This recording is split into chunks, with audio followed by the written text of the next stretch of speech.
The Hoop Fest show was hosted by Westmoreland. Gets shortened. What effect it has on this week's game? A local middle school boys basketball team making their mark in local sports. And are they a preview of what's to come in the future? Also, we have Hoova Taylor in the studio with us tonight. Good evening, everyone. Will Lewis along with Coach Thomas Roane and Sammy Mills. And before we move on, guys, what happened during the weekend? How was y'all's weekend? Hey, Will, you want to get kicked off this show tonight?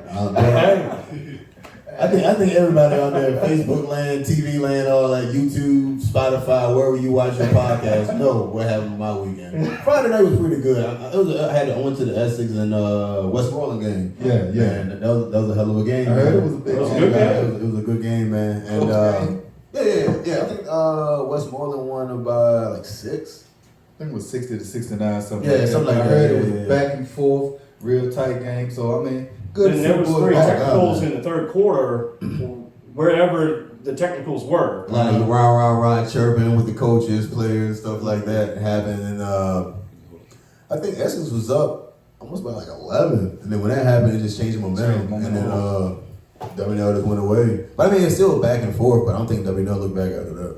All right, we're going to get more into it, man. So, Yes, indeed. We were talking about Saturday, though, man. You know, they canceled. Yeah, we'll definitely get into that later on. I need my money back, man. We're going to get your money back, man. PHSL, WNL, Westmoreland Administration. If you're watching this, I need my tickets back. At least give me 4 entries into the game. I know that's right. We'll get into that later on. And by the way, how about them Cowboys, baby? We'll talk about that later on. We got one more time. We'll talk about I forgot all about We'll it. talk about the Cowboys later on as to exactly what happened to them. Because when you expect them to win, they disappoint you. Always do. Let's go, I Chiefs. tell you. Anyway, get your popcorn ready. Turn up your radio. You're listening and watching the first televised stream sports show in Northern X Sports history. It's Northern X Sports Talk Live right here on Hot Mix DA. Northern X Sports Talk Live. Myself, Will Lewis, along with Coach Thomas Roane.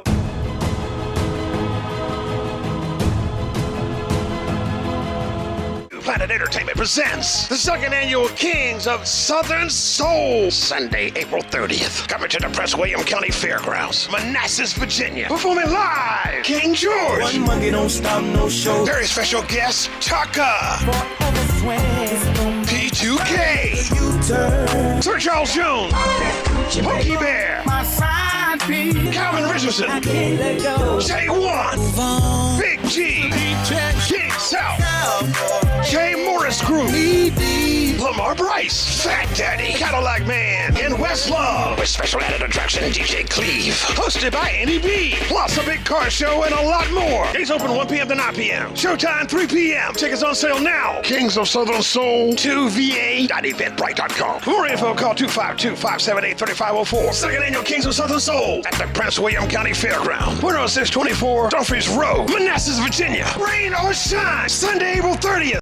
We welcome you back into Northern X Sports Talk Live here on Hot Mix VA, live on a Wednesday night. Thank you so much for tuning in. If you're in your car, on your radio, turn that thing up. Let the whole town hear it. Hey, it's okay. You're listening in to Hot Mix VA, Northern X Sports Talk Live. All right, guys, let's get into some Virginia High School League basketball scores from this past Friday. And I'm going to start with JV. Okay. From the 20th, on Friday, Westmoreland over Essex, 65-31. Lancaster over Rappahannock, 55-26. Now let's get to varsity.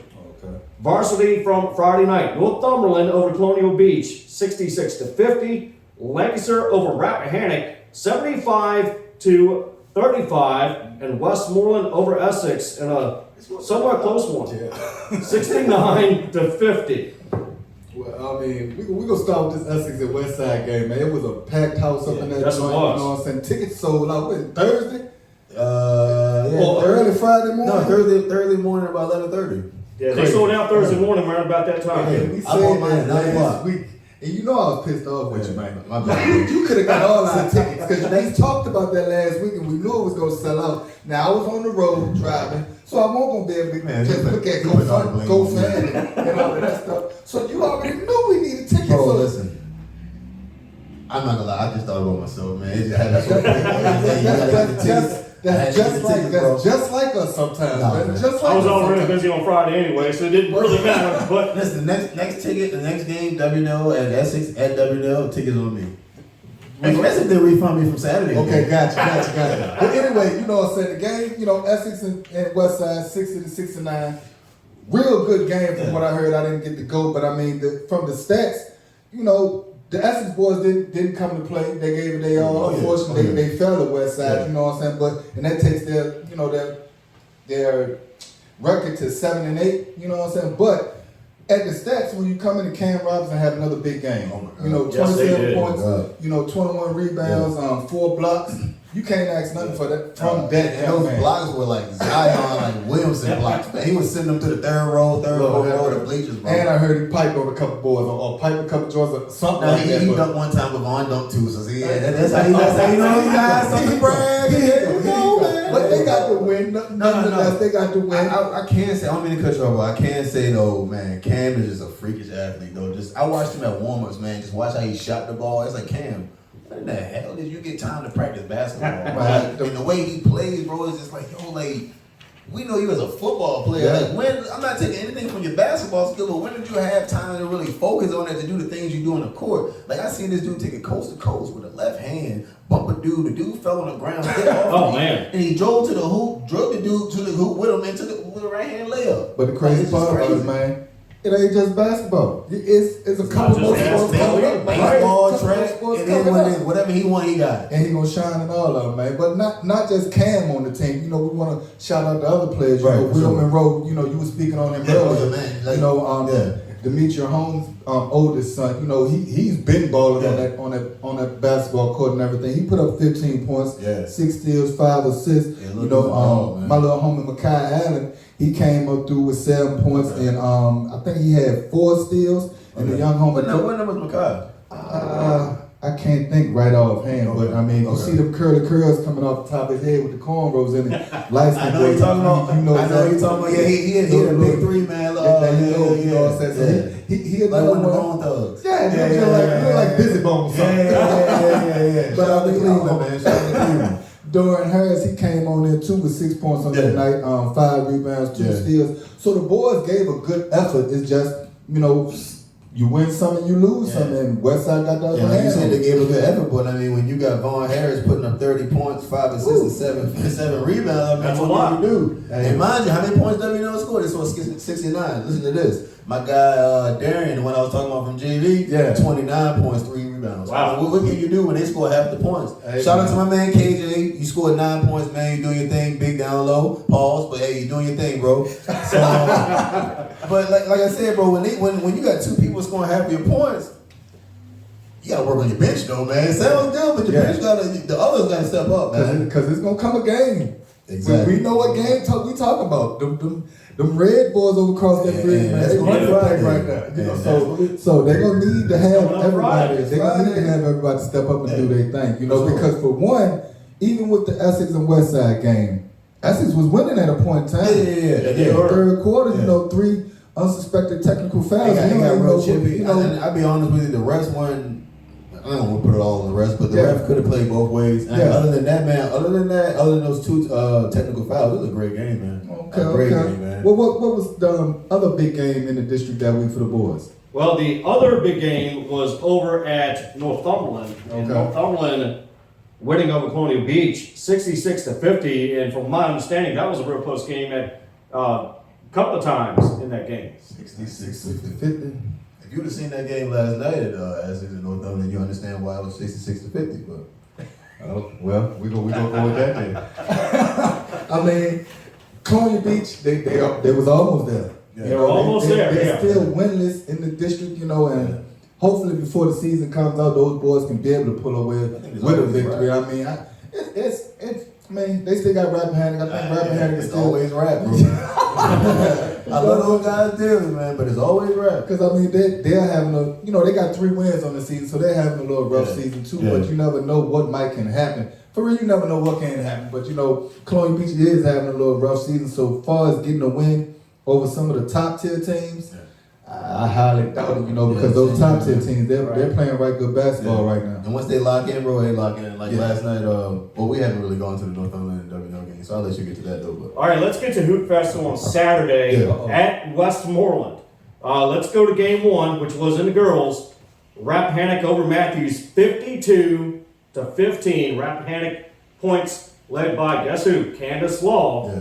We've heard of her name before in Roane softball, and just an overall great athlete. So Rappahannock's still rolling in the girls. She's a 1,000-point scorer too, right? Yes, she is. And she the one that committed to CNU for baseball or something. Yes, she did. Yeah. So I mean, she's a well-rounded athlete, for to be a girl, and I mean she's a leader over there, to have those girls where they at, 12-2, and not just with her and the leadership that she has with leading those girls, but the coach that they got. Oh my God! That she coach is great. She's been doing it for a while and got those girls over there locked in. So I mean, I'm pretty sure to see them go further in the district and in the state, for the state championship if it gets to that point, man. So salute to those girls, because we always want to show big love to the females, because sometimes we tend to leave them out.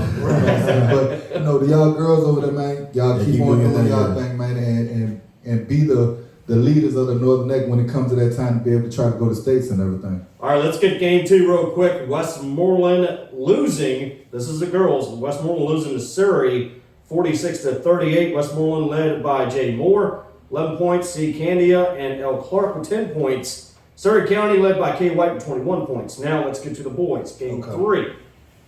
Northampton over Rappahannock, Rappahannock winning that game. Yeah, I thought so. Yeah, Northampton winning Rappahannock, 87-66. 87-66. And the boys. Smack. Yep. So typo on the typographic You said paper there. last week, so I said they got smacked.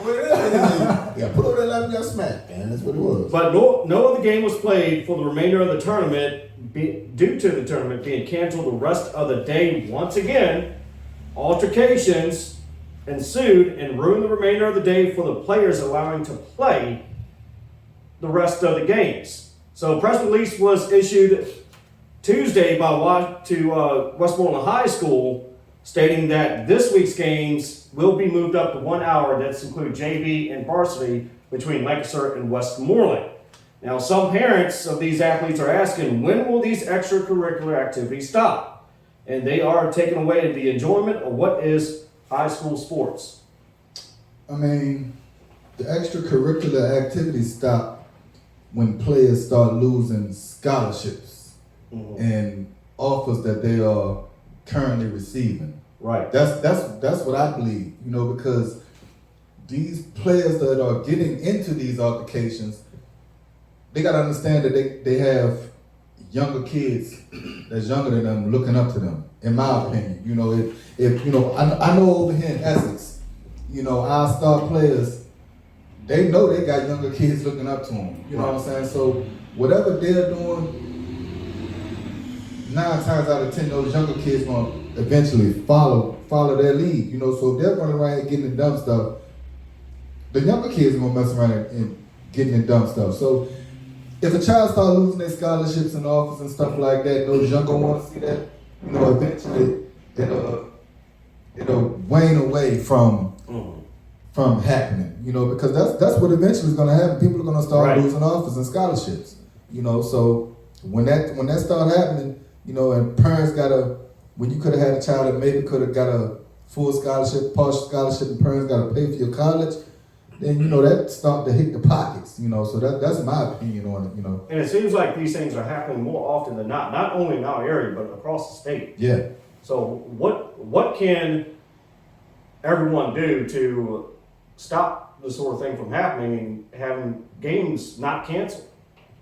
I mean, I don't really know how you're going to stop it sometimes because they're young kids. We never know what's going on behind the doors that's starting these, extracurricular activities, and everything like that. So, go ahead. I don't know about the other areas, the surrounding areas, but I know about around here. And me personally, for what I see, I think this younger generation has to realize this is not a hood. This is not a city. This is not north side, west side. This is Westmoreland and Northumberland.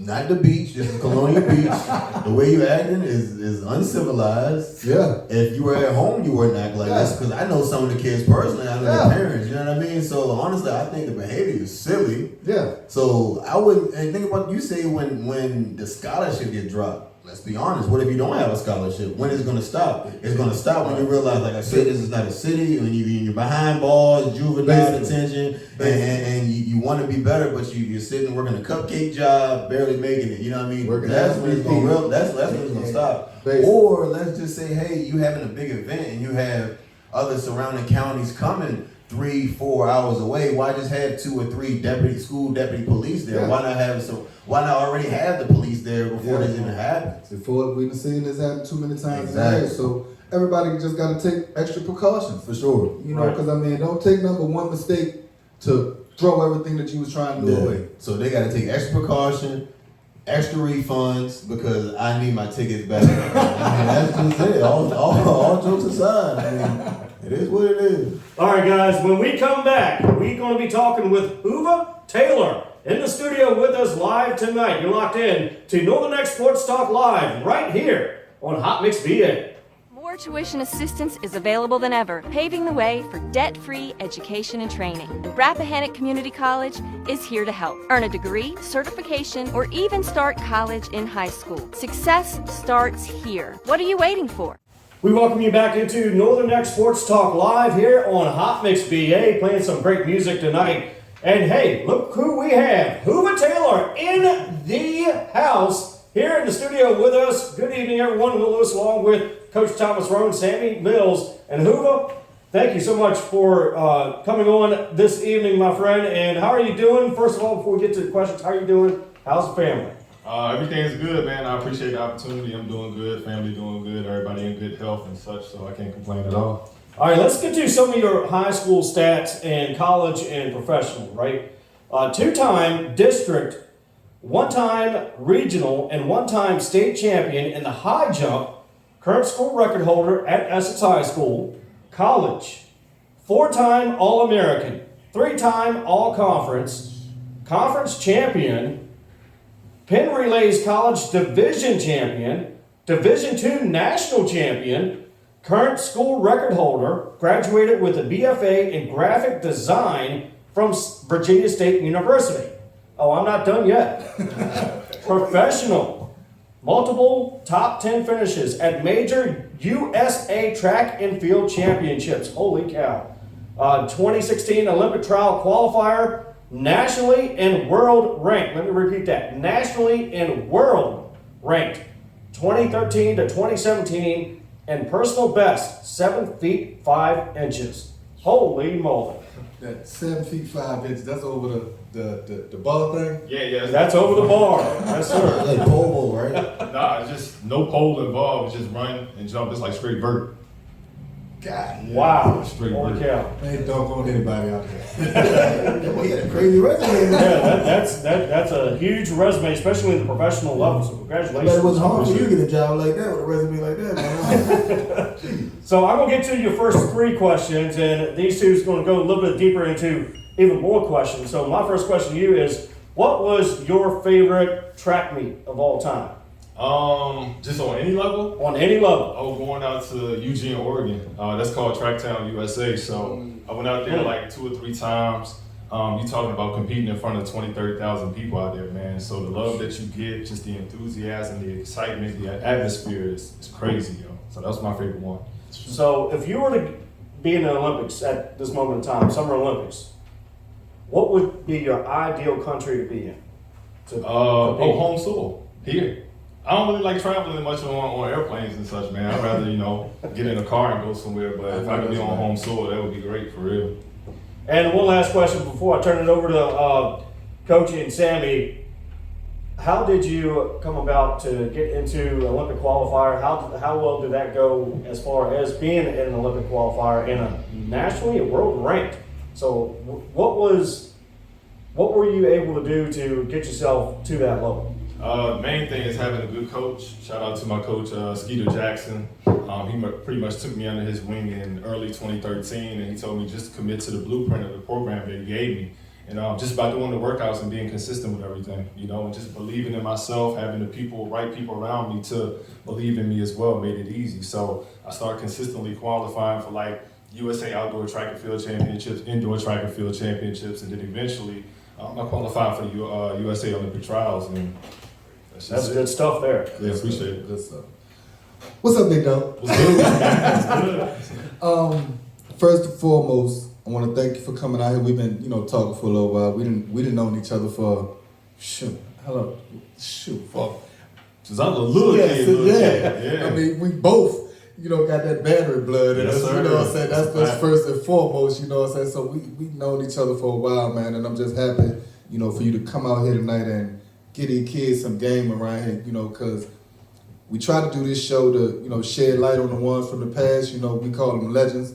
You, Lynn, and there's a lot more that we got lined up to come through. You know Leaders what I'm saying? of the new school. Well, the leaders of the new school is for the youngest. You know what I'm saying? We got to figure out something to call it. I thought we called the old head talk. Nah, we ain't call it old head talk. That's what it's called. We could call it legends, something, I don't know. But, we got interviews, more interviews from folks over here from across the bridge. We just got to get to them, week by week. But we got you here tonight, because we know you was a big fixture around here in track.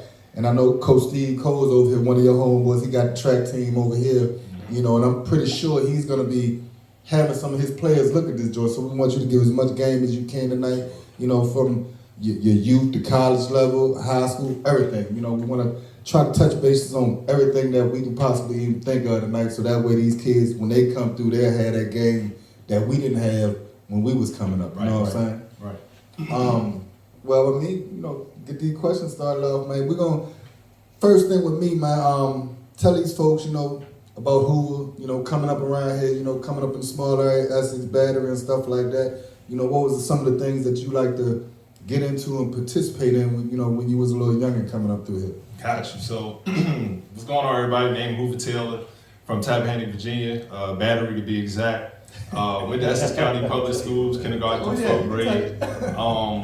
Growing up, coming up as a youth, man, I was just a regular old kid that go to school, was always outdoors, just always trying to find something to get into. Eventually I got, involved in sports, started playing like baseball at first, because I was trying to follow in my uncle and them footsteps, but that didn't quite work out for me, so I started playing like football, basketball, then eventually got involved with, track and field. Whatnot, and I started high jump in my 10th grade year, and that's when everything changed, man. Opportunity started to present itself. I seen some potential, and I started to take it serious, and I'll be honest, I grew up in a single parent household, like my mom was my mother figure and father figure in my life, She disciplined me when I needed to be disciplined, taught me right from wrong, and just kept me on a straight, narrow path, and I'm the person I am today because of her. She molded me into the man that I am now, and I also had some major influences like Joe Bird. That's my uncle, my grandma Whitey, rest in peace to her, and then eventually my mom got remarried, and Jerome Owens became the dad that I never had, so having that support system in that village just really helped me out as a youth, but I wasn't no different than nobody else, man. I was hard-headed at times, got in trouble, had to learn the hard way sometimes through trial and error since my dad wasn't around, but I just tried to make the best of my opportunity. Boy, he did just cut through two daggone questions. I think he already done this before, man. Yeah, I like your name, bro. Like, how'd you get your name Hoova, bro? That's your real name, bro? It is now. It was a nickname at first. Like my legal government name was Clarence Taylor. I was named after my dad, but everybody called me Hoova, even the teachers at school. So I was just like, man, when I turned 18, I'm gonna just go ahead and change it, and my mom was cool with it. So I went to the court. I think back then it was like $25, and I paid how much? $25. $25. Yeah, submitted to the court, and they just updated everything. My driver's license. What's your middle name? You don't have a middle name? I don't have a middle name now. Hoova Taylor. That's dope. Great name. Going to the finish line, Hoova Taylor. But I mean, you went through a lot of questions. You skipped through you answered a couple questions, but still I want to bring it back.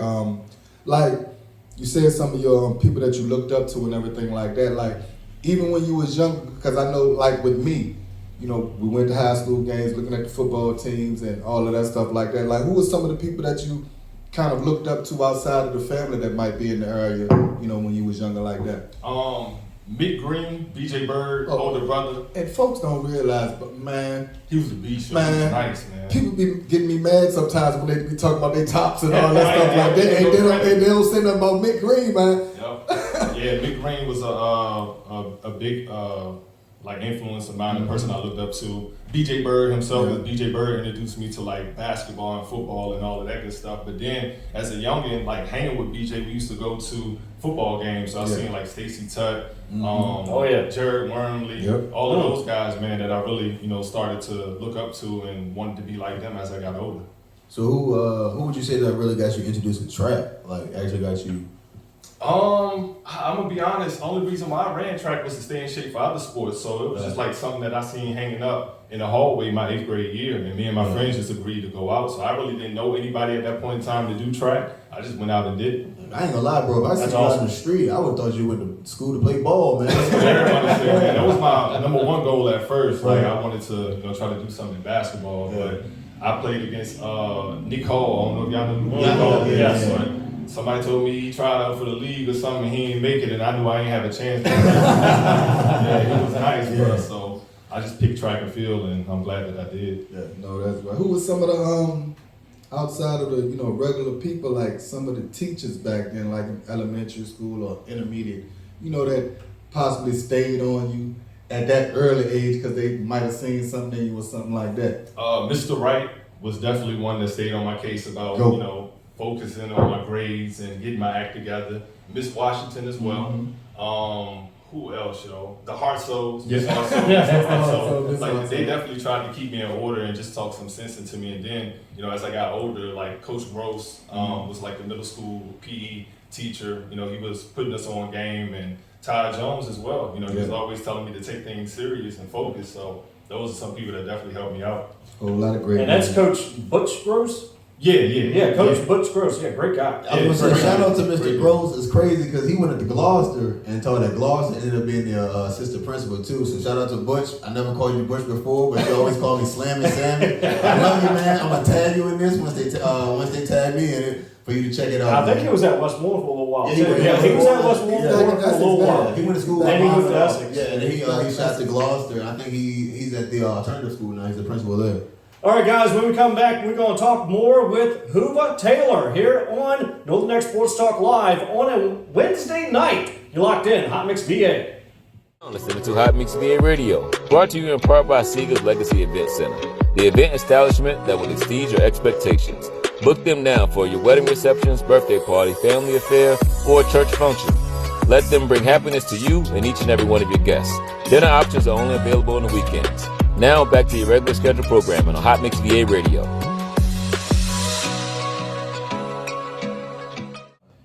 Welcome back into Northern Neck Sports Talk Live here on Hot Mix VA. Good Wednesday evening, and yeah, we have Hoova Taylor in the studio, and we welcome him in. So once again, thanks so much for coming in tonight, talking with us. And Coach, you have some more questions for him before we get him to head out later on. But we're talking with him.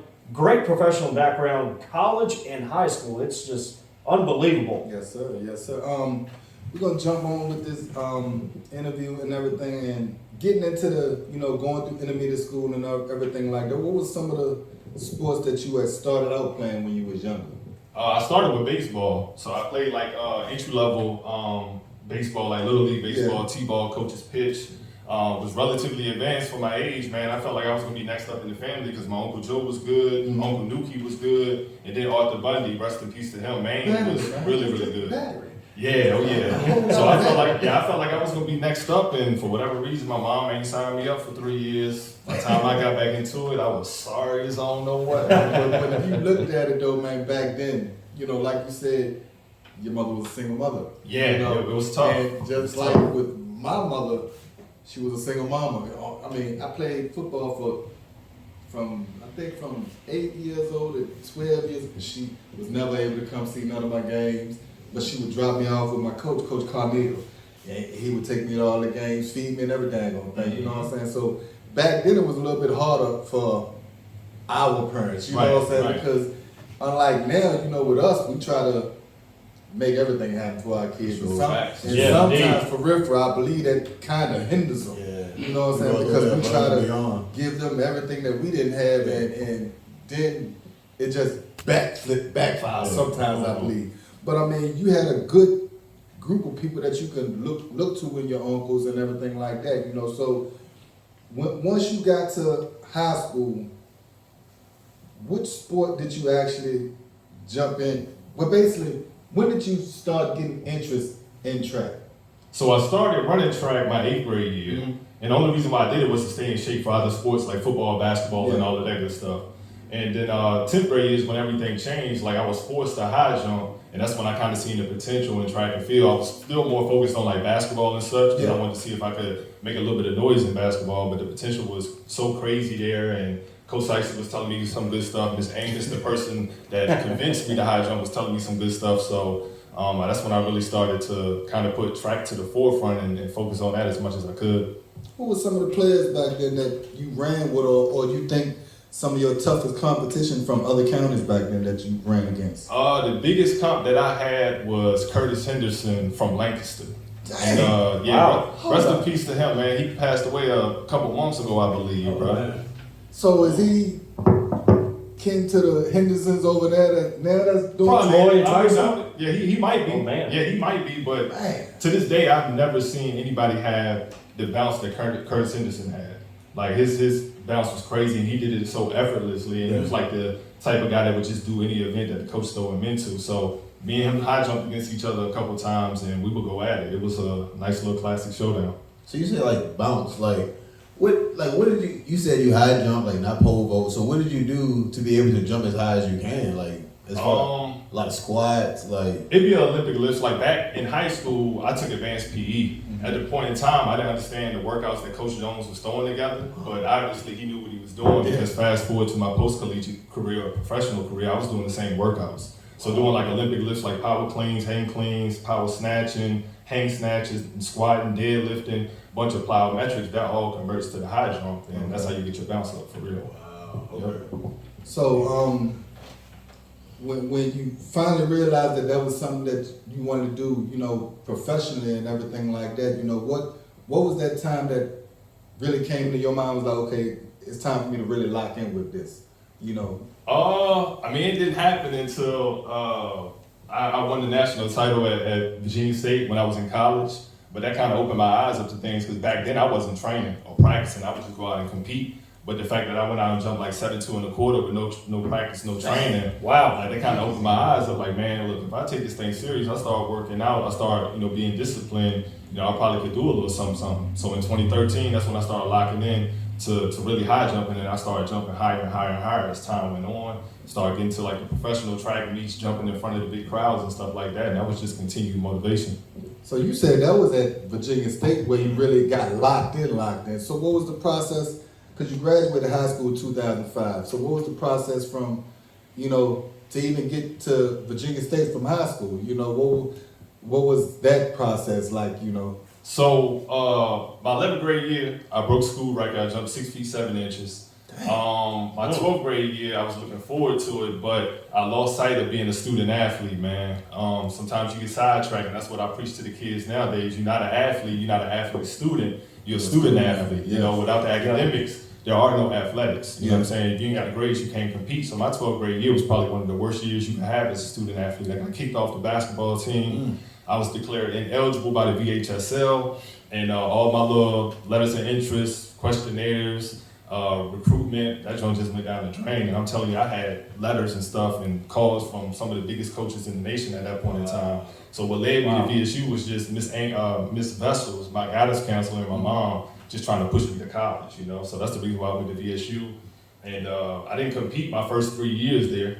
I was just chilling, like partying and BSing, man, for real. And then I realized, like, man, I gotta do something other than what I'm doing. And I went out there, talked to Coach Young. He kind of already knew who I was because we had a conversation. And he was like, look, man, just get your paperwork in and we'll make some things work. And that's when I started competing at VSU. So when you say paperwork, what do you mean by that? Like NCAA certification stuff and all of that stuff like that? Well, I did that my very first year, my freshman year. I had a physical on hand, and then I had already submitted my clearinghouse paperwork. But they didn't clear me until I submitted it in June of 2005. I didn't get clearance until June of 2006. Okay. So that kind of low-key just pushed me away from the sport a little bit. I'm just like, man, I ain't able to compete. I'm gonna just go ahead and just live life for real. So when I got back into it, I had to sign like a bunch of documents or whatnot. Also gave them a physical just in case I needed. They had to verify my GPA. I think I need to have a 2.2 or something like that in order to compete or whatnot, which I had that was easy, and they had to put me on the roster. That was it. Okay. We're gonna bring it back. Little something funny. You know, one of your homeboys. You know, he wanted me to ask you like talk about when Coach Seister made you long jump in Lancaster. What's up with that? Yeah, it was something random. I can't remember if I got in trouble and that was punishment, or somebody couldn't long jump and he wanted me to long jump, but I refused at first. I'm like, man, I'm too good in the high jump to be long jumping, man. But you know, sometimes you got to be unselfish and help the team out. So I ended up long jumping, and I think the person that actually beat me in the long jump was Kurt Sanderson. That's crazy. Yeah, so And I'm gonna place a second. I'm not a track and field guy, so what's a long jump? Is that when you jump in the sand? Yeah. Gotcha. What's the difference between the two? You know, how they score them and everything like that. The scoring is the same. You know, first place to get 10 points, a gold medal. Second place to get silver, 8 points, and then third place to get the bronze medal. Only difference really is the long jump is a horizontal event where you jump out, and the high jump is vertical where you jump up. Training is somewhat the same too. Although, you know, with long jump, you're gonna focus on speed workouts more than anything because you need to be fast to kind of get down the runway. So do they clock your time when you run down the runway for the long jump? Nah, they just measure the jump from where you jump from the board to in the pit or in the sand. So they just measure it by distance.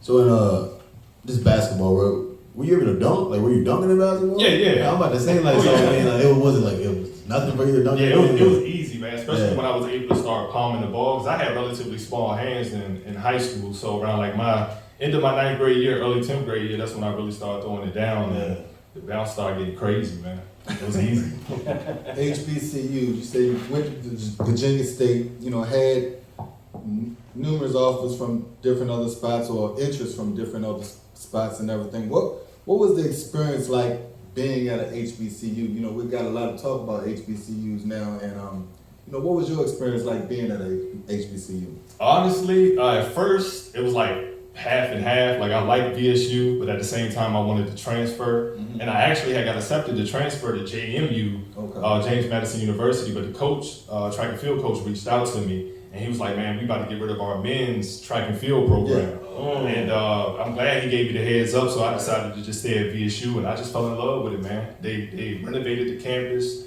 Everything started to kind of expand and get better, and everybody was like family at the end of the day, you know? So like you said earlier, you were partying and stuff like that your first couple of years. What kind of temptation did you fall under there, like with the partying and stuff like that? It was so much going on campus, like from like the social events to partying. Like I was low-key slipping in class from time to time, man. I'm supposed to be in class, but I'm out on the yard hanging with the bros and stuff, you know what I'm saying? So it was plenty of temptation from the women to the partying to the socializing and all of that good stuff. Because the HBCUs is a different vibe, so I know it was live, bro. Like 24/7, yeah. Yep. And back when I was coming through school, before I went to Virginia State, somebody told me it was a party school, and that's the reason why I low-key went. Oh, man.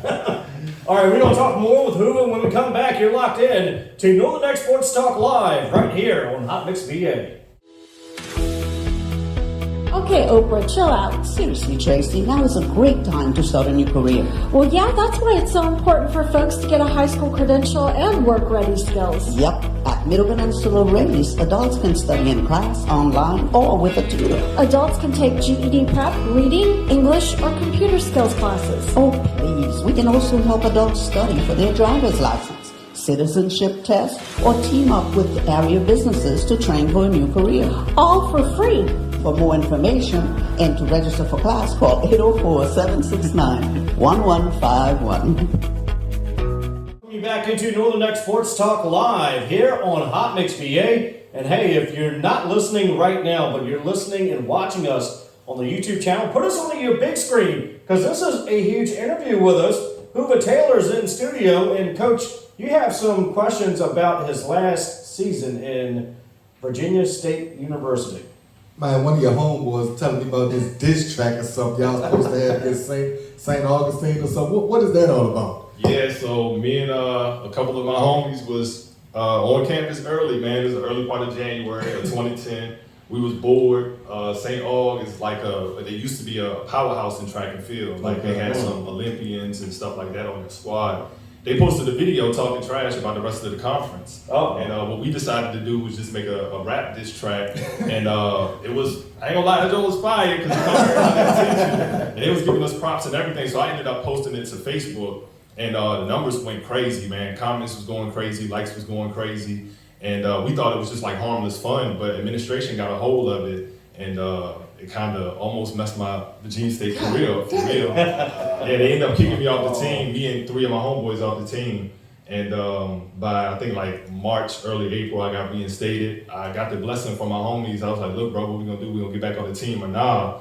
And they was like, look, we long distance runners, we ain't been training, we out of shape, but you don't practice, bro. You can just go out and compete. So we cool with, you getting back on the team and we'll support you. So I got back on the team, and that's when I went crazy, man. I made it a season to remember.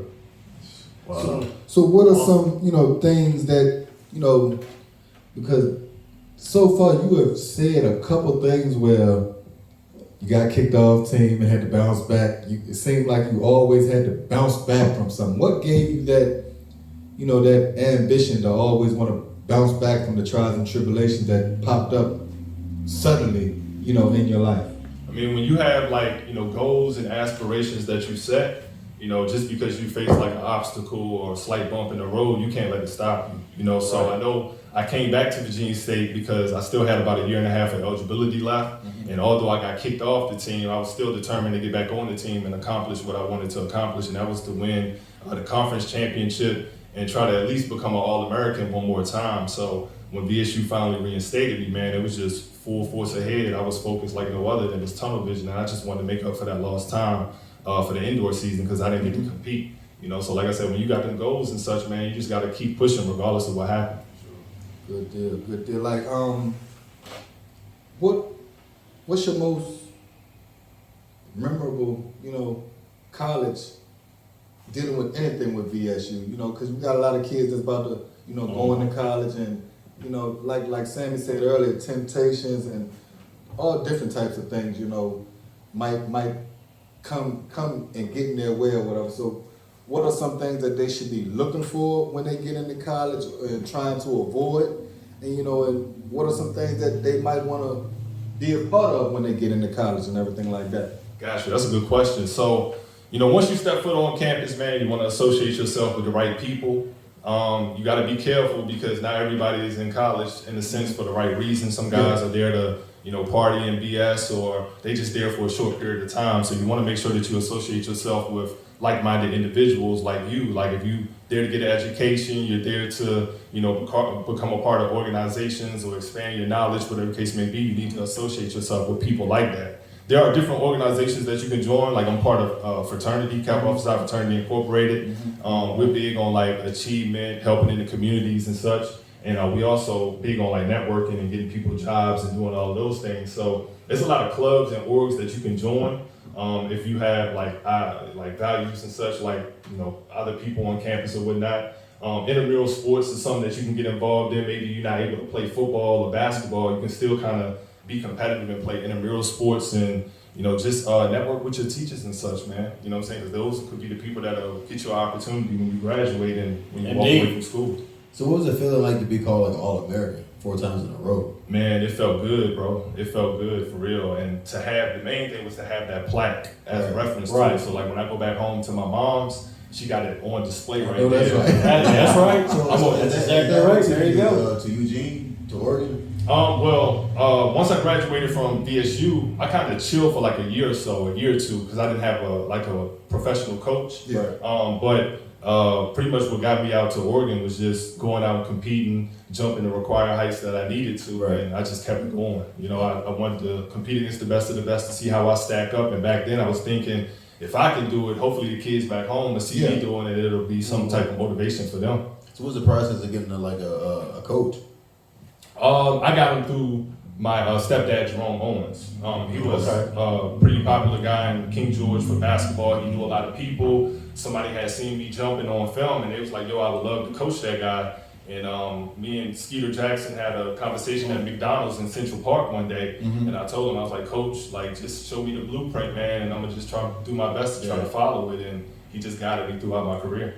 Did you, when you went to Oregon, did you get a chance to go to the Nike headquarters? Yeah, I went to Nike headquarters. That's great. Yeah, that was fire. Yeah. I remember in 2016, man, they had like this little BLM movement, Black Lives Matter movement. And they had like displays all around the university of people that had unfortunately got killed, and they was honoring them, and it was like great to see that and be a part of it for real. Gotcha. So like professionally, you know, what gave you the sense to be like, okay, I'm out of college now and I know this is what I want to do, you know, professionally, and what exactly took you that route, you know, once you got out of college? Honestly, I felt like I had not tapped into my full potential in college because, like I said, I was just going out competing, man. I wasn't really practicing or prepping for any type of track meets. I was just going out off of natural ability alone. And, you know, having people in your corner that really support you, like my mom, my stepdad, like my immediate family, and then meeting Coach Jackson, they just like, hey, man, you should see what you can do with it professionally. So, you know, once I started training and taking it serious and I started seeing results, I was like, I might as well go ahead and try to keep it going as much as I can or as long as I can. Well, go ahead. I was going to ask you, when you win, you lose, you learn. What some of the examples throughout college, high school, professional, what are some examples where you lost something but you learned from it and then just gained all that All-American all of a sudden? What are some examples on? I think the biggest example for me is my 12th grade year in high school, you know, being declared ineligible by the VHSL, not having the grades. That was a learning experience, and it humbled me, you know what I'm saying? Because at first I was like super cocky, you couldn't tell me nothing, constantly in the newspaper for this, for that, for good reason, and it got to my head. So it was something that I needed to go through, and I just learned from it in college. I never had an issue with my grades, never had any eligibility issues whatsoever. I was always in good standing, and I just kept that going throughout my career. So what kept you grounded at that point? I just wanted to make my mom proud at the end of the day. You know you kind of fumbled the bag in a sense in high school and sports, but she was pushing me to still go to college even if I didn't run track, and at the end of the day I just wanted to make her happy, man, because she held me down like no other, you know? No, that's right, man. Any like, because I know you know a lot of the kids that's coming through here now, you know, and like you said in the newspaper a lot and everything, like what are some of the words of encouragement that you can be able to give them, even down to the ones, you know, because basically this is another question that one of your homeboys had, Steve. You know, he wanted you to actually go in on, you know, everybody want to go D1. That's everybody's dream. That's everybody's dream, you know, but everybody doesn't get to go D1, you know. So how can you explain to a child that D1 in a sport isn't a slap in the face? You know, it's more like an opportunity that you gotta take it to what it is and grind at it. Right, I just look at it as like, you know, you just gotta take full advantage of the opportunity that's in front of you. Unfortunately, not everybody is able to go D1 for various or multiple reasons. So if you so happen to get an offer from a D2 or D3 school, obviously they see something in you, and at least, you know, you can go compete at the next level, more importantly, further your education, and just try to be the best person that you possibly can be. And I look at my situation at Virginia State like, anybody out here can try to talk that D1 this, D1 that, but I just mentioned the CIAA conference, hands down the most competitive conference in D2. Like, if you do your research about St. Aug College, they produce several Olympians, like Olympic champions and such, so you really can't tell me nothing about you going D1 this and D1 that, because I'm like, look, I went D2, and I'm proud of that, and I was able to accomplish just as much as you did at the D1 level, you know? No, that's right, man. You know, because I try to tell a lot of the kids, you know, with track, some kids don't want to do track, you know, too much running and all that. Me personally, I tried track one time in high school, I was like, forget that. No way. My mama had bought me a pair of running cleats and was hot. When I got back to bed, I was like, Mama, I'm not running no track. You know what I'm saying? It was bad enough I had to run in soccer. So, I mean, with these kids coming up now, you know, how does track convert to all of the rest of the sports? It helps a lot. Number one, it keeps you in shape for other sports. So even if you're not going to pursue track seriously, just stay active. You know, on top of that, it can teach you proper running form, and that can help you, on the football field or even on the basketball court, and then you're doing certain exercises and movements that helps the body in general. So say for instance, I'm high jumping in track, that low key translates to basketball, like dunking the ball, getting rebounds and such like that. So you're honestly just keeping your body in shape and, getting better in your body by, participating in track, learning how to properly run, getting faster, getting stronger, more explosive, and all of those good things. So it's very beneficial. All right, when we come back, we're going to finish up some questions with Hoova. You're locked into Northern Neck Sports Talk Live right here on Hot Mix BA. DJ Turtle, providing DJ services for all occasions. Nothing too big or too small. DJ Turtle is the one to call. To book, email jamesturtlehumphrey43@gmail.com or call 540-207-6434.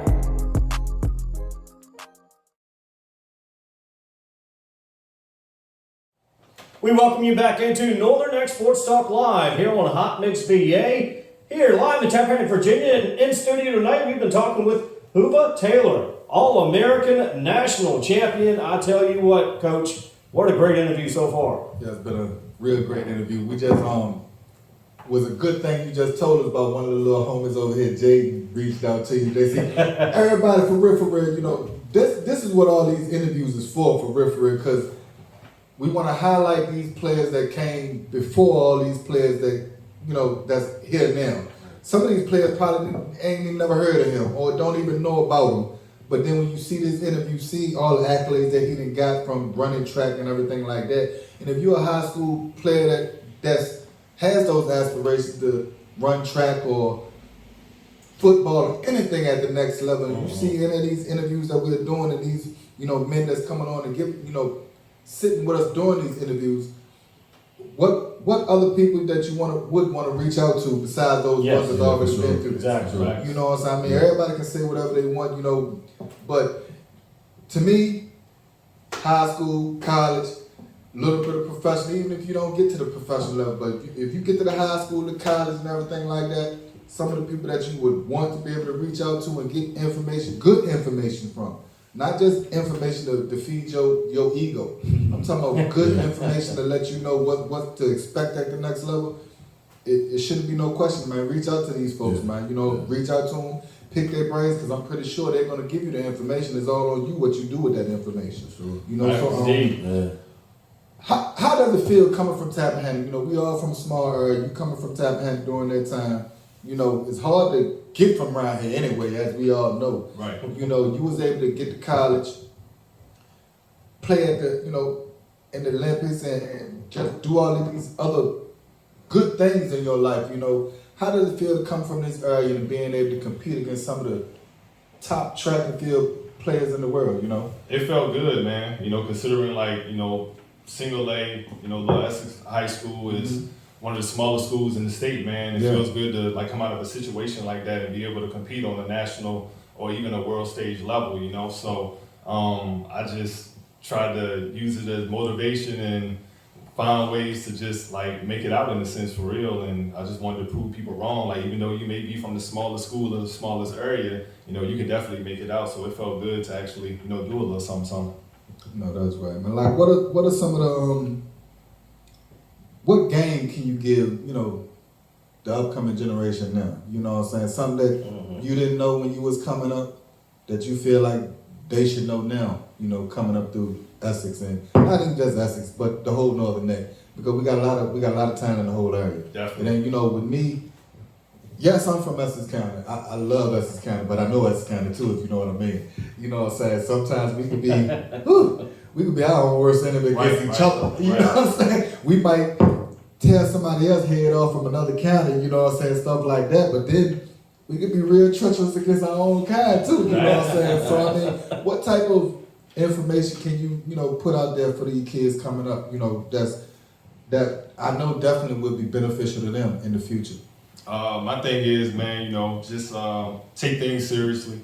If even if you're not an athlete, just try to further your education as much as you can.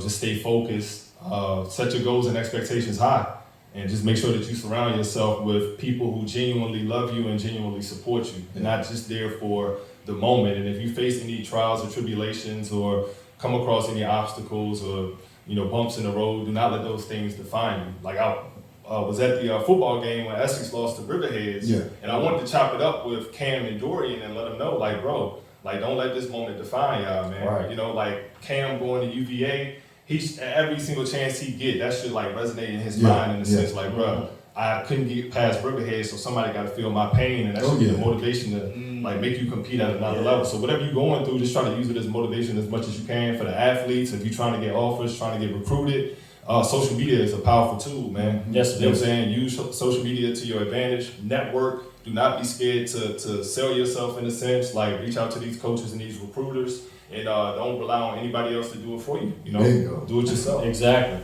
Be very proactive. That's how I tell you. I mean, we have our coaches and everything, but you can't expect your coach to do everything. That's how I look at it. Right. You can't expect your coach to do everything. Especially, I used to tell my sons this: I can't want it more than you. Facts. If I want it more than you, then it ain't gonna happen. Right. So if your coach wants it more than you, and you ain't out there promoting yourself, sending your emails off, calling coaches and everything like that, then what the world you expect your coach to do? Right. Especially if your grades ain't right. If your grades ain't I mean, like we said earlier, everybody want D1 and everything like, but well, D1 has stipulations, measurements. Mm-hmm. Your film isn't the only thing that they're looking at. You know what I'm saying? Your attitude, everything. So just go for what you know and just grind at it. Don't expect nobody to give you nothing. Let me see. What else?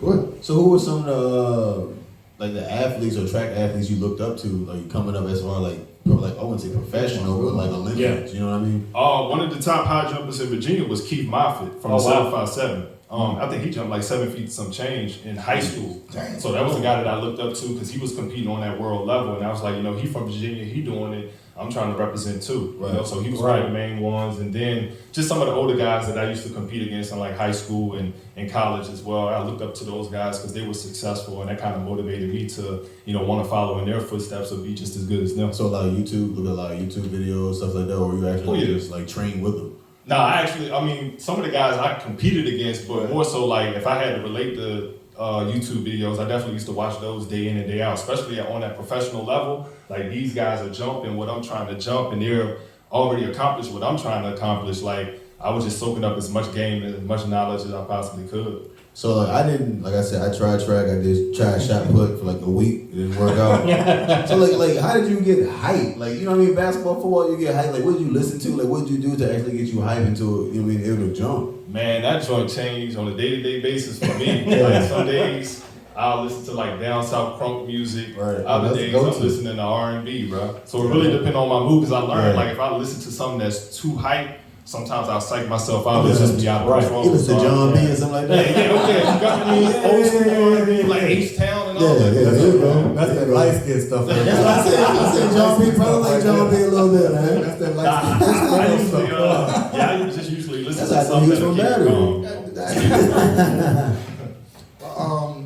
Jumping to now, how do you feel, with going through college and, doing what you did after college? How did that help you to be the man that you are now?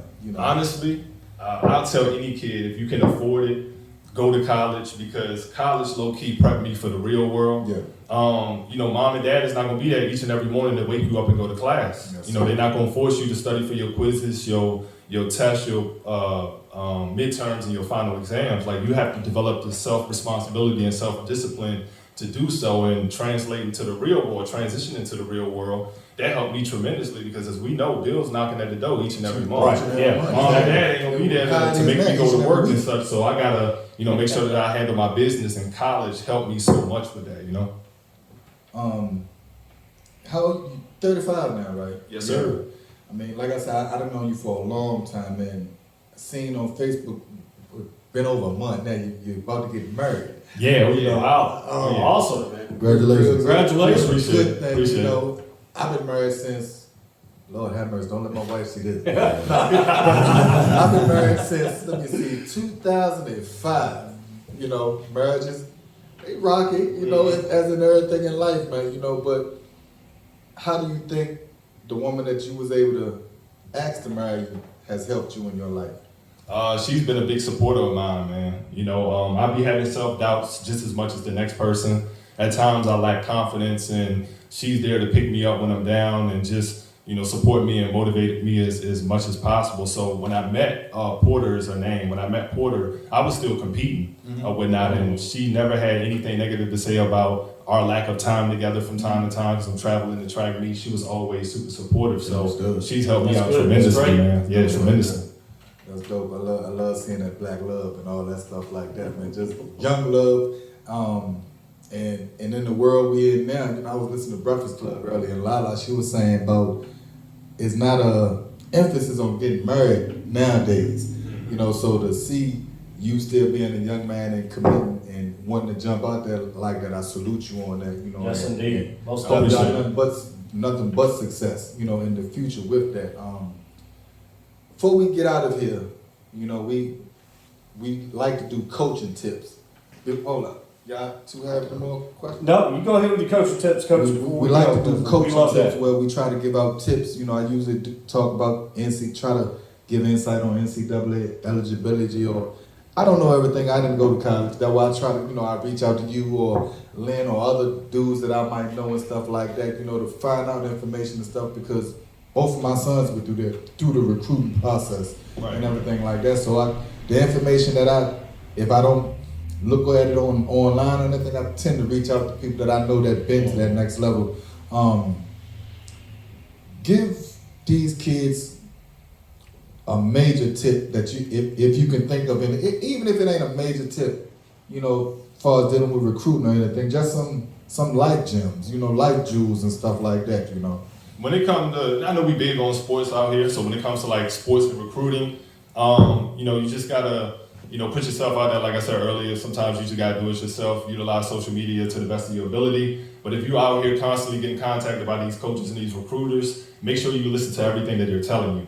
Because I look at coaches and recruiters as salespeople. They're gonna try to sell you on the program or the university, and you gotta be sure that you hold these people accountable for what they say and what they're telling you, because I've seen empty promises get handed out, man, and kids be put in, you know, messed up situations. And sometimes it takes a village. So to the coaches and the parents out there, you can't rely on your son or daughter that's 17 or 18 years old that hasn't fully matured yet to make a grown man decision. Like, you gotta be there to help them. Some parents may not be knowledgeable about college sports. That's where the coaches and such come into play at. So if we all come together and just try to help each other out, man, it could be, you know, very tremendous, and it can help the kids out. And for the kids out there and the parents, if you are getting recruited, again, just do your research, man. You know, because like I'm from the track and field world, bro. So I've had coaches come up to me both in college as well as post-collegially. Man, I can coach you to the Olympic level status, and they don't have a resume for it. You know, if I was to believe them based off of word, then I would have been in a messed up situation for real. So it's very important to do your research, very important to, you know, make sure you got the right people around you and you're listening to the right people, and just understand, like, you know, sports ain't the end of life if you're not able to compete at like the college level or professional level. Life goes on, man. So make sure that you understand that student athlete aspect. Focus on your grades. I know a lot of people don't like a backup plan. Me personally, I always love to have one, because playing sports, you can get injured and such. You know, things can happen and change the whole trajectory of your career. So it's important that, you know, not only do you focus on sports, but you focus on grades and just keep the right people around you, network, and just try to be successful by any means, man. Not realizing that you're not only doing it for yourself, you're doing it for the others around you. And you also got kids that are looking up to you that's, you know, trying to get to that status or trying to use you as motivation. So it's kind of bigger than, you know, just one person, for real. And Hoover, we appreciate you coming on tonight, my friend. And how can people reach out to you right before we go to break? You can find me on Facebook at Hoova Tailman. Just put it in the search bar. I'm also on Instagram at I Don't Do Much, IONDEWMUCH. If you just need somebody to talk to, got any questions about sports, about college and such, hit me up. All right. Go ahead. First of all, I want to thank you for driving down here. I know Richmond ain't no short skipping a hop, you know, so I got to drive that road every day going to work. So, you know, it's rainy outside. We're going to get you up out of here and everything. But, man, again, we want to salute you and thank you for coming down here. Yes, indeed. I hope to see you on the sidelines. If not on the sidelines, I hope you're down here this year, 1 or 2 days out of the week, helping Coach Steve out here to get our young soldiers and ladies down here in Essex ready, because we got a new track that's coming this year. We need to burn that thing up. And Westmoreland does too. We ain't talking about Westmoreland. There you go. We ain't talking about Westmoreland right now. We need to burn that track up because I'm pretty sure we're gonna have some track meets this year. You know, all of y'all track players, not just in Essex, because I'm playing with Willa, so I hope y'all know that. But not just in Essex, any player in the whole Northern Neck, if y'all want to reach out to this man, look him up. Hey, his resume speaks for itself. Yes. He ain't just talking. His resume speaks for itself. If you want to learn from somebody that knows what they're talking about, hit him up. You know what I'm saying? And connect with him, because I'm pretty sure if you hit him up, he's definitely going to come down and lend a helping hand and with no questions. You know what I'm saying? Again, thank you. We're going to end this and we're going to take some pictures and all that good stuff like that, man, and get you going out here. And once again, Hoova, thanks so much for coming in with us, talking with us and everything. It's been fun. It's been a great interview, so thank you again. We're locked into No Next Sports Talk Live. When we come back, some more sports scores, basketball especially. We're going to get into that and what's to come this weekend. Here on Hot Mix VA, No Next Sports Talk Live. Tuition assistance is available than ever, paving the way for debt-free education and training. And Rappahannock Community College is here to help. Earn a degree, certification, or even start college in high school. Success starts here. What are you waiting for? We welcome you back into Northern Neck Sports Talk Live here on Hot Mix VA. Guys, what a great interview with Hoova Taylor. One of the best interviews, one of my favorite interviews actually, I believe. Man, you know, I've seen Hoova, you know, when he was younger, you know, doing track season and stuff like that. Man, he's always been a, you know, real good young soldier around here. Yeah. Leading the way, you know, I mean, to me, he's one of the top players that come out of Essex, you know, especially in the track and field. Right. You know, and I mean, he was definitely able to go on to the collegiate level and do his thing at the professional level. So, you know, I've always had much respect for him, even though he's younger, but he's always been one of those ones that I was able to, you know, reach back out to whenever I had questions. Indeed. And just, you know, a good person to reach out to and get information from. Yeah, for sure. Like you guys said, he seems like a very genuine person. So whatever he means for the youngins, you know, reach out to him, tap into him, and, you know, just hit him up on social media. If you guys need some help or interested, you know, in track and field. I meant to ask him when he was here, is it track players or like what, or just an athlete? I don't know. Track athlete. Yeah, I didn't know if it was a player or athlete. So yeah. I meant to ask him that. But yeah, man. So like I said, yeah, that's a pretty enlightening interview, man. I really like that one. All right, guys, let's get to some basketball scores from last night, which was Tuesday. But first, I want to congratulate the Montrose Middle School boys basketball team. 8-0 right now after Tuesday night. 8-0. The only of 3 teams that's actually undefeated in the Northern Neck: Lancaster JV, Lancaster Varsity, and Montrose Middle School boys basketball team. Shout out to the middle school basketball team. That team is like a feeder program for the high school over there, because you know, is it only that is a Montrose middle school players? team? Yeah, that's only Montrose middle school players. Yeah. And my question is, if they are this good at this point in time, only in middle school, what could be the future for that high school? Well, I mean, if they're keeping the same program that the high school is, or who's the coaches for that middle school program? The coach is Lydia Booth Smith, and Janae McDonald. So is it what I'm trying to, is it more like youth or? No, it's an 8th grade basketball team. It's an 8th grade basketball. It's something that y'all don't have over here. That's why you're not familiar with it. That's why you're like lost. Look, y'all don't have it. Good one. Yeah, that's good. That was good. You don't know This ain't Parks and Rec. This is a middle school team. They put boots to necks. Boots to necks. Good one. That's how we're gonna take it on y'all football field. All y'all want to go to football is basketball season. You ain't right. We going boots to football. necks. Wait for Next time we see you in Westmoreland, boots to necks. It don't matter what it is. Cam can dunk all they want. It's gonna get boots to necks. All right, let's get to some basketball scores. Westmoreland over Northumberland, 61-37. Real quickly, Matthews over West Point, 105-32. Man, what was they doing? I know. I saw a post that G posted. 105-32. Was it just standing still? Standing still. Lord have mercy. Was anybody playing? Lord have mercy, man. Rappahannock over Colonial Beach, 57-35. And Lancaster still rolling, 14-0. 14-0, 76-42. Ain't nobody gonna stop Lancaster, man. Ain't nobody gonna stop them. Stop state championship. I don't see about stopping them this year. I'm predicting them to go the whole way.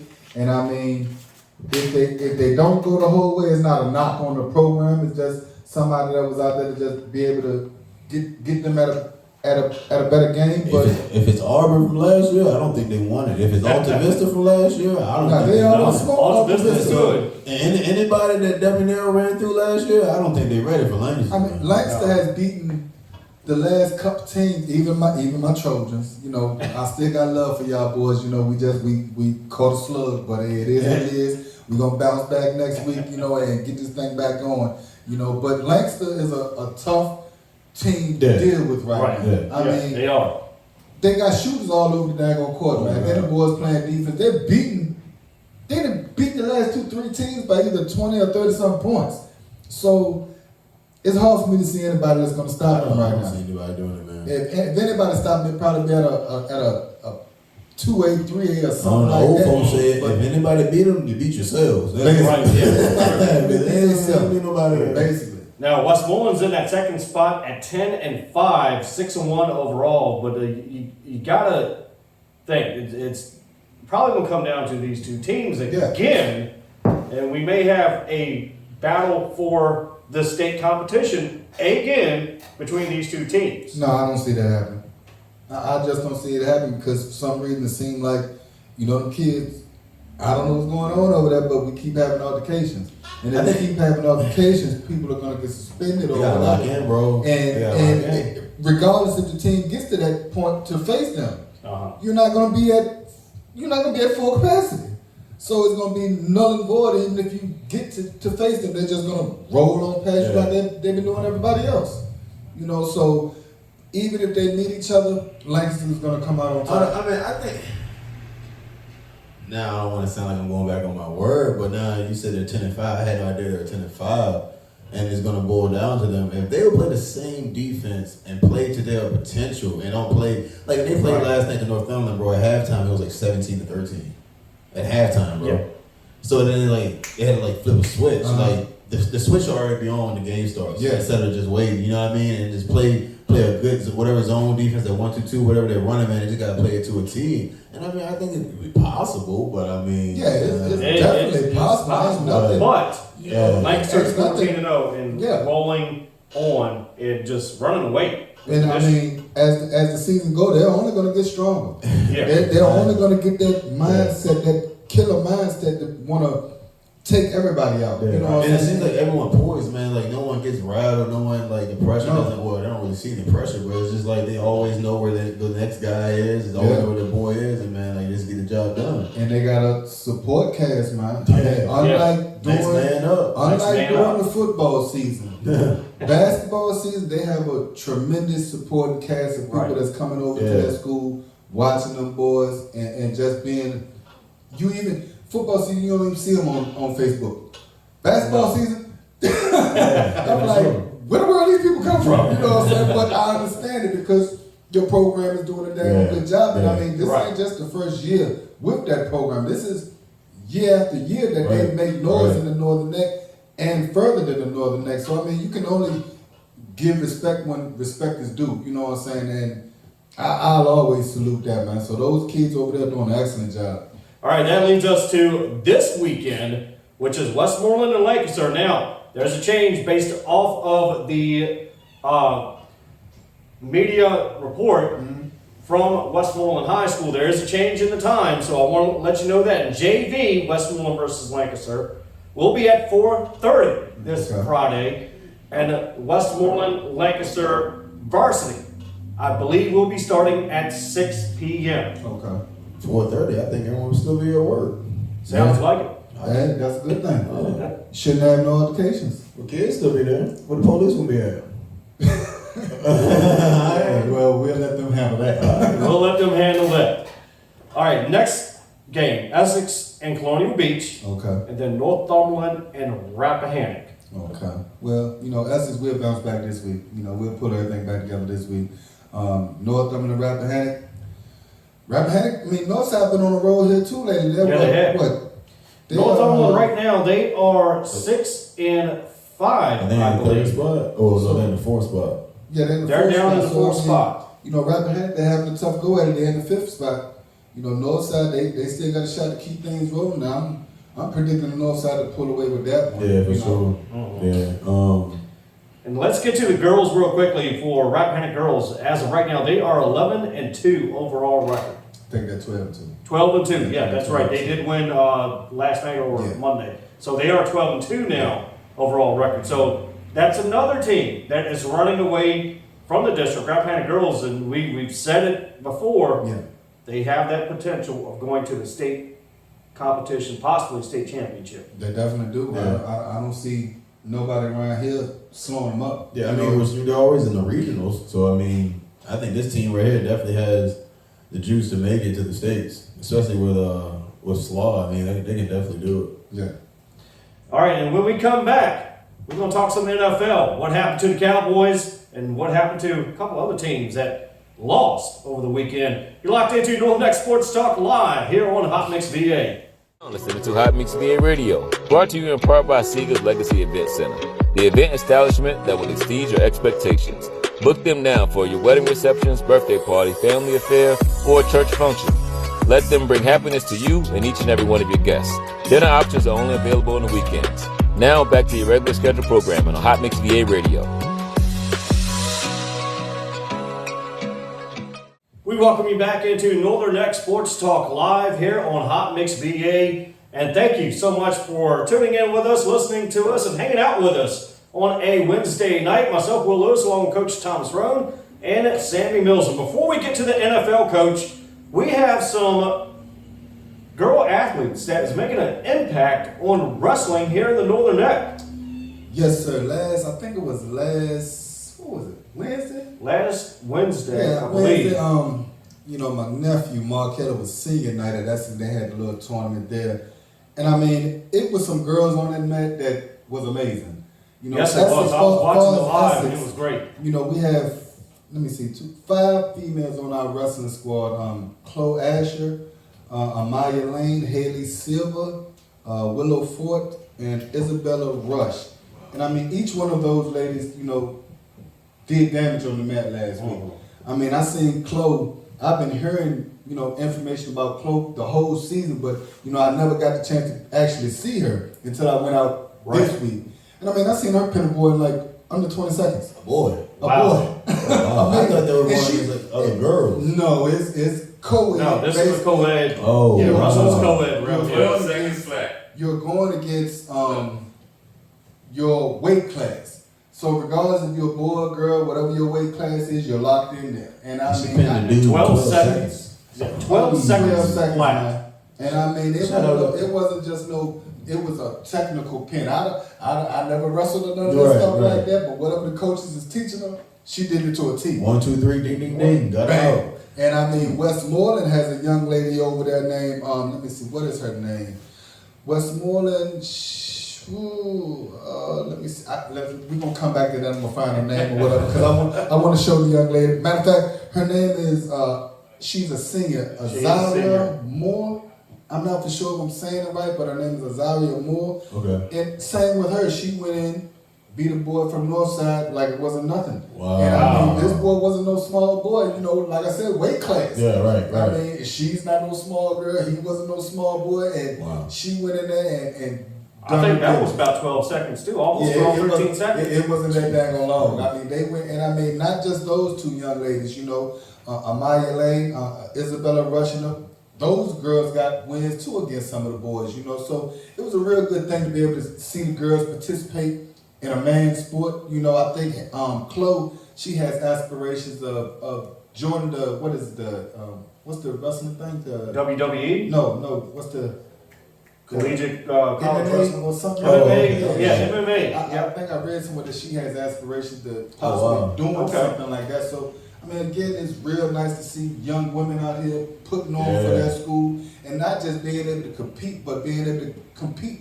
against a male. Yeah. You know, usually us males, we think that, you know, we're the dominant ones and everything like that. Right. And I mean, sometimes, and especially in a brutal sport like that, like especially in a sport like that. And I'm pretty sure when those boys came out, you know, they probably came out on the mat all big and bad go out there and get a win, and next thing you know, you on your back getting counted out 1, 2, 3, 4. I wouldn't get up either. Speaking of MMA, she does have an opportunity because there is Showtime MMA in Warsaw. That's what I'm saying. Yeah. So I mean, from this, you never know what might happen in the future with those girls. And I mean, them wrestling could be a big ego boost to them too, because I mean, at the end of the day, we want our, I got a daughter. I don't know about y'all, but I want my daughter to be feeling like that she can do whatever. My daughter's not wrestling. No, mine's not wrestling. My daughter's strictly playing basketball, soccer, man, softball. I'm out there watching it, and some of the girls, they lost, granted, against boys. And I'm sitting there like, ain't no dang on And in a sport like wrestling, if you lost, that's when you get hurt. Ain't no way I'm gonna have my daughter. But if my daughter was, I couldn't do nothing but, go with it. I was listening to a podcast the other day on Knucklehead's podcast. Grant Hill was on there. His daughter, she's a MMA fighter. And she's undefeated, hasn't lost yet. Wow. Hey, so plenty of opportunities out there. As far as wrestling, too, with the boys, like I said, Chloe Asher, she competes at the 120-pound class. She got a win last week against a boy from Northside. Like I said, under 20-something seconds. Isaiah Tarpening, 144 pounds. He earned a victory, by a pin last week. Marquez Scott, we talked about him last week. At the 150-pound class, he recorded another win. And I mean, he's currently getting talks from some colleges about possibly coming to wrestle. Me and his father, we basically brothers. That's my nephew. So we talked over the weekend. He got a couple of coaches that's calling for him. So we don't know what's gonna go from there. But at the end of the day, we hoping the best for him. Warner Beasley, we talked about him last week too. Another good week for him. He went 4-0 on the mat. He wrestles at the 150-pound class. He's still undefeated, right? He's still undefeated. Yeah, he's still doing real good. Trojans, they was a part of a 17-team tournament. I think it was last weekend in Buffalo Gap High School. The Trojans, they was able to earn 4 placements in that tournament. Marquez Scott was runner-up. Warner Beasley was 3rd, and Chloe Asher and Guafme, I think I'm saying his name right. They both placed 4th. So I mean, as far as wrestling was a good week, for them. Yeah, indeed. All right, guys, let's get to the NFL divisional round last week. First, let's get to the Chiefs and Jacksonville. Chiefs winning 27-20. That game was a good game. Yeah, real good game. When Mahomes went down early, man, I thought it was over. When he went down, I thought it was it because Jacksonville has that defense to keep themselves into the game. Yeah. It's all up to what the quarterback can do. So that game that was a great game, man. For Mahomes to have that fight in him coming back, and then for Henny to drive him down the field 98 yards, man. That didn't miss a beat. That's what you need. I mean, just for not playing basically all season, just say, hey man, look, it's time for you to get in the game. When you see your guy go down, and you see him warming up, he's probably like, oh man, this is a playoff game. You sending me in here, but it's next man up. So Then there was a snow game. Bengals over Bills 27-10. Well, Burrows, I think he came in and did what he's supposed to have done. He's Burrow. He's man, that's cool as dang. Don't get me wrong. That's cool as white boy. That boy got swag out of his world. That boy got swag out of his. Burrows went 23 for 36, I believe, 242, two touchdowns in the snow. Yeah. And he did it cool as ever. They came out hot, man. Like, it was like 6 yards, averaging like 6 yards every first down, man. And it's like, those guys out there running like it wasn't even wet outside. Like, it wasn't even snow coming down. It was seriously, man. Josh Allen, I mean, you would have expected Josh Allen to be able to do a whole lot better than Burrows in that snow because they're used to playing in that snow. But I mean, he just didn't have it. He didn't throw a touchdown last week. He went 25 for 42, 265, but he ain't throw no touchdown. I'll be honest. Interception. I'll be honest, I may be going on a limb, but Josh Allen ain't no different than Cam Newton to me, man. He's just a big, powerful quarterback that doesn't mind taking a hit, that can hit guys in certain situations, but he just doesn't really have the arm strength like that. Or Cam Newton had better arm strength, but to me, he's just not the guy that's gonna get it done. Yeah. And I think they need some more pieces too, but and the Bengals are just rolling. The defense is on point. You got the good run game, and if you can play good like that in the snow, then I don't really see much happening. Let's get to Philadelphia and Giants, and I expect the Giants to play a little bit more than what they did, played a little bit more better than what they did, but Philadelphia rolling the Giants 38-7. And the crazy part, I picked them last week. I think we all did. Yeah. We all did. We all did. I mean, Danny Dimes was Danny Nichols or something. I mean, he went 15 for 27, 135 yards, one interception, no touchdowns. You know, on the other hand, you know, Jalen Hurts is a monster, man. That team moves how he moves. He didn't really have a real big game, but the plays and everything that he did, you know, was meaningful and meant something. You know, he went 16 for 24, 154 yards with 2 touchdowns. But I mean, you know, the running game killed the Giants. Eagles was real big on the ground, you know, last week. You know, Kenneth, what's his name? Gainwell. He had 12 carries, 112 yards. Miles Sanders had 17 carries with 90 yards. You know, Hurts added on 34 yards on 9 carries. And let me see. I think there's another play. He had 6 carries for 32. Yep. 6 carries. And all of them scored a touchdown on the ground. Yeah. And the defense just played lights out. You know, Hassan Reddick had 4 tackles, 1 sack. Fletcher Cox had 2 tackles and one sack. Brandon Graham had 2 tackles, 1 sack. It seemed like it was Sack City out there. And I mean, they had Dan Jones running for his life.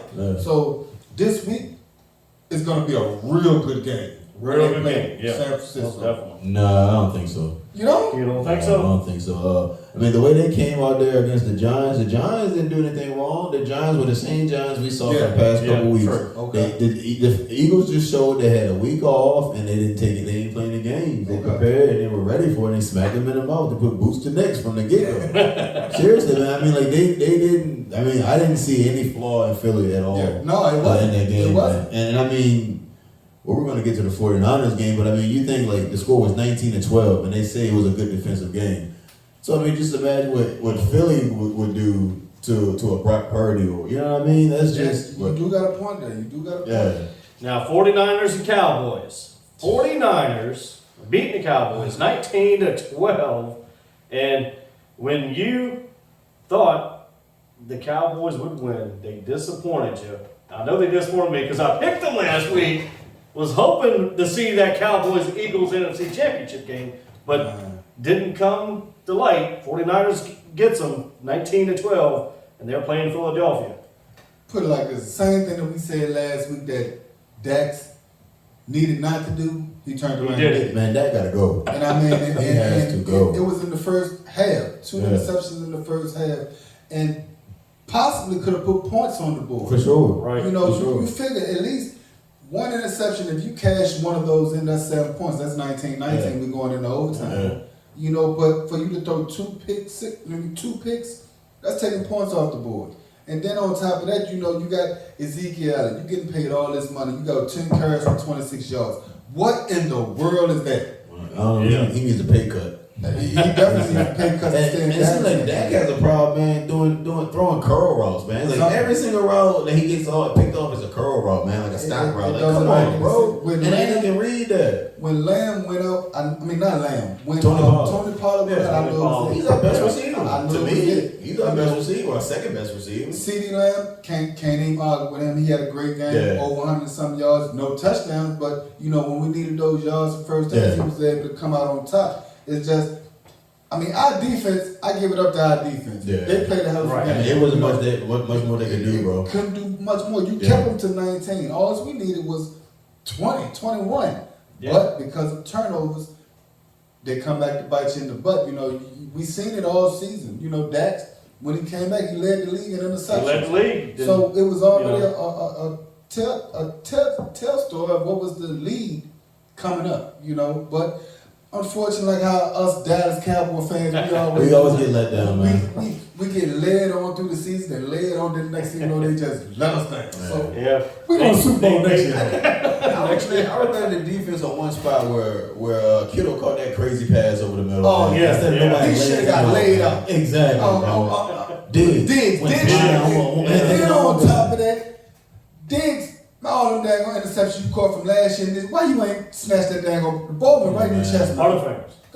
Come on, man. So, you know, little stuff like that is what got us sent home again this year. That got us sent home, but let's keep it real. 12 consecutive seasons. Frank about it. Man, and then the last play of the game. Yeah. They know better to put Zeke up there like that. Blow up. That's just trifling. That was just trifling. All right, NFC Championship game, of course, Philadelphia and 49ers. And AFC Championship, Chiefs and Bengals. So who is going to the Super Bowl? I mean, well, Eagles and 49ers, man. To me, it's going to be a good game. Eagles and 49ers, you know, matched up in the playoffs one time before. That was back in the wild card round in 1996. You know, San Fran came, you know, away with that win 14-0. Then they turned around and lost the next week to the Green Bay Packers. I think it was 35-14. You know, but during the regular season, the Eagles and the 49ers have met up 34 times in the regular season. 49ers holds that series 14-1. You know, and the most recent game was in 2021 with the Eagles taking a loss at home. Right. You know, so if you're looking at both of the teams, you know, they got a great offense. Both have good defense. I ain't gonna say great defense, but both offenses can move the ball. You know, Hurts, he's had a great season. You know, yes, MVP caliber. Yeah, for sure. You know, Brock Purdy, I think he's played 8 games. Mm-hmm. You know, and out of those 8 games, he's went 114. You know, 114 to 107 throws for 1,374 yards, 13 touchdowns, 4 interceptions. You know, he has a 65.5 QBR. You know, and he's been sacked 11 times, but he hasn't played a game of this magnitude. Right. Jalen Hurts, this is his first time too, but still, you know, I think Brock Purdy, he is due for one.